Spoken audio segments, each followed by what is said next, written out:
আচ্ছা, last upload করা ভিডিওতে আপনারা অনেকেই কমেন্ট করে জানতে চেয়েছেন যে রিফাইন্ড ইঞ্জিন অয়েল কীভাবে আপনার বাইকের ইঞ্জিনকে নষ্ট করে দিচ্ছে সেই সম্পর্কে।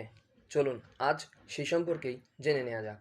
প্রথমে ইঞ্জিনের সম্পূর্ণ কার্যকারিতা বোঝাতে ইঞ্জিনের মিনিয়েচার ডায়াগ্রামে সেম কার্যক্ষমতা সম্পন্ন দুইটা ইঞ্জিনের একটিতে রিফাইন্ড বা নকল ইঞ্জিন অয়েল আর ডান পাশেরটিতে আসল ইঞ্জিন অয়েল ব্যবহার করা হয়েছে।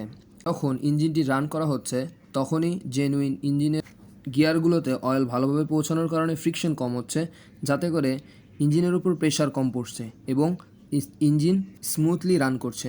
অন্যদিকে রিফাইন্ড বা নকল তেল ব্যবহার করার কারণে ইঞ্জিনের গিয়ার হুইলে এই তেলগুলো জড়িয়ে বাধার সৃষ্টি করছে। এতে করে ফ্রিকশন বেশি হয়, ইঞ্জিন ড্যামেজ হয়ে যাচ্ছে এবং ইঞ্জিনের কার্যক্ষমতা কমে যাচ্ছে। আর আমাদের পরের ভিডিওতে কোন অ্যাক্সেসরিজ প্রোডাক্ট সম্পর্কে জানতে চান সে সম্পর্কে কমেন্টে জানান। ধন্যবাদ।